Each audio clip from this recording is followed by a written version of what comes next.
Ce matin, l'économie mondiale avance sur un fil. En Chine, l'activité manufacturière replonge à son plus bas niveau depuis 6 mois. Nouveau signe de fragilité pour la deuxième puissance mondiale.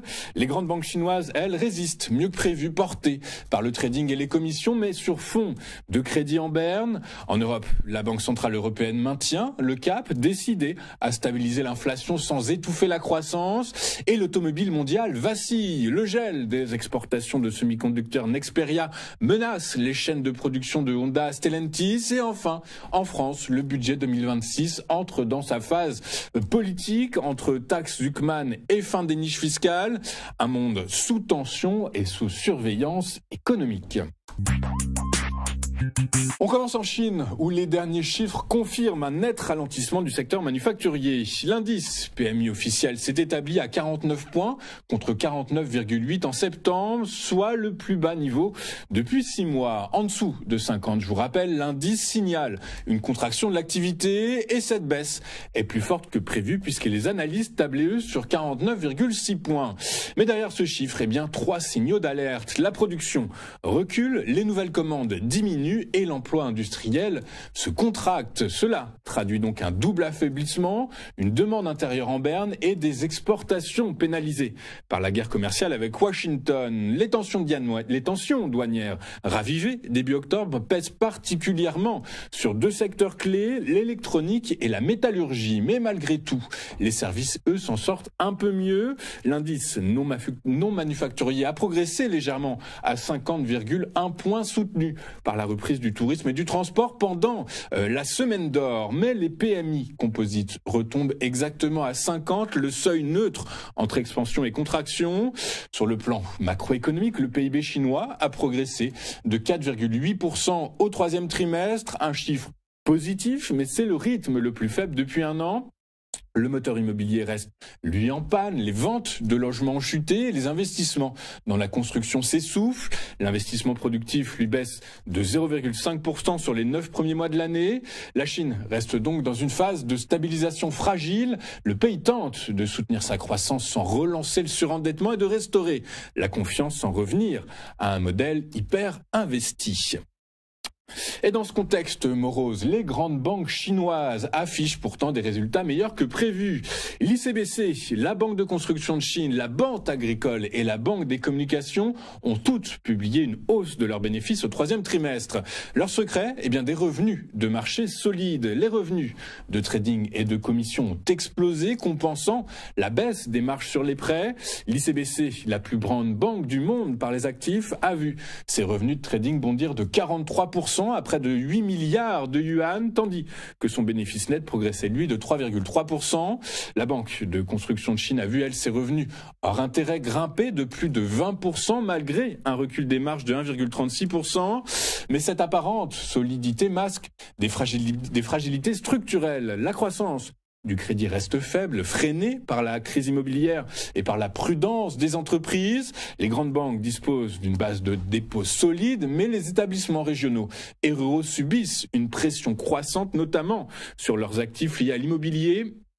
Pour les marchés, cette tendance marque une transformation du modèle bancaire chinois, moins de dépendance aux prêts, plus d'exposition aux activités de marché. C'est un virage risqué car ces activités sont plus volatiles et plus sensibles aux conditions globales. Cap maintenant sur l'Europe, où la Banque centrale européenne joue la continuité. Réunie hier à Francfort, la BCE a décidé de maintenir son principal taux directeur à 2%, et ce pour la 3e fois consécutive. Une décision largement attendue après un cycle de baisse engagé en juin dernier, lorsque l'inflation était enfin revenue à son objectif de 2%. Depuis le pic de 4% atteint l'an dernier, la Banque centrale a en effet ralenti la cadence pour éviter un choc monétaire inverse. Christine Lagarde, sa présidente, s'est voulue rassurante. L'économie européenne reste résiliente malgré un contexte mondial difficile, a-t-elle déclaré.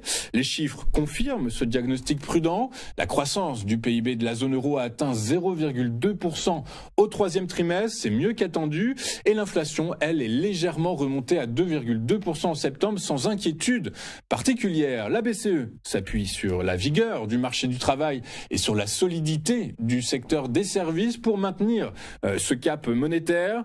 Mais l'industrie, elle, reste en zone grise, pénalisée par le ralentissement mondial et par un euro trop fort qui réduit la compétitivité à l'export.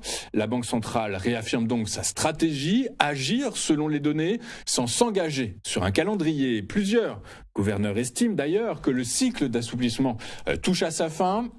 Le message est donc clair, la BCE veut stabiliser sans relancer, temporiser sans freiner et en toile de fond, un défi majeur. L'Europe doit composer avec la fin de l'énergie bon marché, la concurrence américaine dopée par les plans de relance et la montée des dépenses militaires.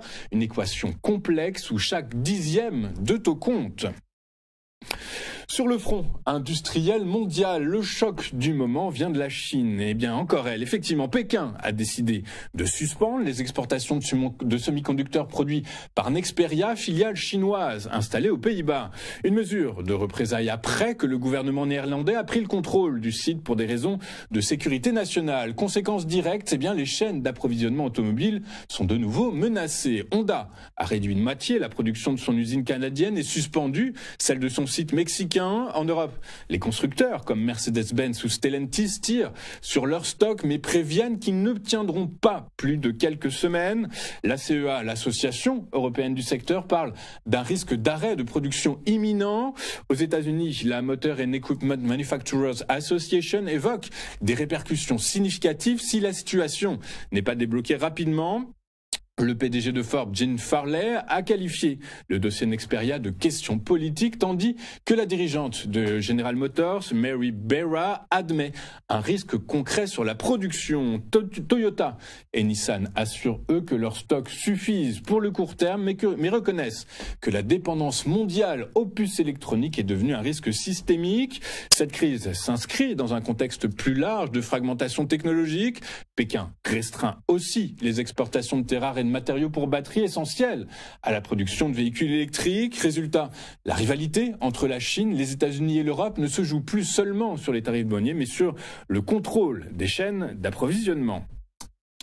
Et pour finir, retour en France où la journée s'annonce décisive à l'Assemblée nationale. Les députés reprennent aujourd'hui l'examen du projet de loi de finances 2026 après une courte pause liée à la niche parlementaire du Rassemblement national. L'ordre du jour est lourd et hautement politique. La fameuse taxe Zuckman et la réforme des niches fiscales. Alors, attendez un instant. Objectif de cette taxe, bien taxer à hauteur de 2% les patrimoines supérieurs à 100 millions d'euros. Longtemps repoussé, ce débat revient au cœur du calendrier budgétaire. Le gouvernement, sous pression politique, a choisi d'accélérer l'examen pour trancher la question du partage de l'effort fiscal. Autre volet sensible, la suppression de 23 niches fiscales jugées obsolètes ou inefficaces parmi les 474 existantes. Bercy y voit un levier pour rationaliser la dépense fiscale à un moment où les finances publiques françaises sont de nouveau sous la surveillance de Bruxelles. Mais le calendrier est tendu. Le vote sur la partie recettes prévue avant le 4 novembre pourrait finalement avoir lieu entre le 14 et le 16 novembre, après le débat sur le budget de la sécurité sociale. Derrière ces débats techniques se joue une bataille idéologique. Faut-il taxer davantage le capital pour rétablir l'équilibre budgétaire ou préserver la compétitivité et l'attractivité du territoire ? Un test politique majeur pour la majorité et un révélateur de la ligne économique du gouvernement pour 2026. Regardons un instant ce sur quoi les investisseurs vont être attentifs aujourd'hui. Et outre l'inflation dans la zone euro à la France, c'est les ventes de détail de septembre en Allemagne qui seront regardées de très près. Et puis à 11h, on regardera la première estimation, l'estimation flash du CPI pour la zone euro. Regardons maintenant ce qu'il s'est passé sur les principales places financières de la planète hier. Et en Europe, les marchés ont terminé en légère baisse, les investisseurs restant prudents face à l'incertitude monétaire. La Fed a bien abaissé ses taux comme prévu, mais Jérôme Powell a refroidi les anticipations d'un nouvel assouplissement en décembre, évoquant l'impact du shutdown américain sur la visibilité économique. Les marchés n'accordent plus que 73% de probabilité à une baisse de 25 points de base en décembre prochain, contre plus de 90% une semaine plus tôt. De ce côté, la BCE, comme on l'a vu, a maintenu le statu quo, insistant sur sur une approche guidée par les données. Christine Lagarde s'est voulue pour autant rassurante, évoquant une inflation maîtrisée et une croissance plus solide qu'attendue. Et dans ce contexte, donc hier à Paris, le CAC 40 a reculé de 0,53% à 8157 points, tandis que le DAX perdait lui symboliquement 0,02% et le FTSE lui progressait également symboliquement de 0,04%. Aux États-Unis, Wall Street a terminé en baisse hier, pénalisé par la contre-performance des géants de la tech et les inquiétudes sur le coût colossal de l'intelligence artificielle.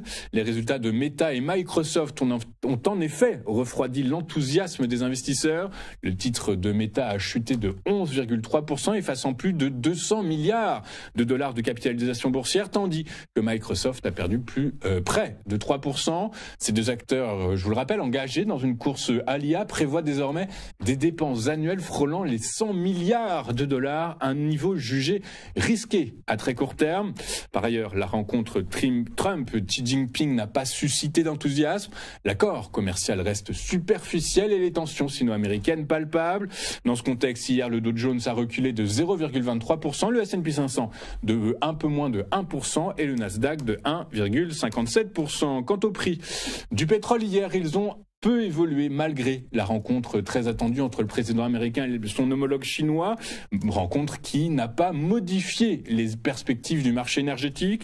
Si l'entretien entre les deux dirigeants a été salué comme un grand succès, les investisseurs, eux, restent prudents, puisqu'aucun signal concret sur le commerce, les sanctions, bien encore les importations de pétrole russe n'a été envoyé. Washington prévoit bien un allègement partiel des droits de douane, mais la surtaxe moyenne restera élevée à 47%.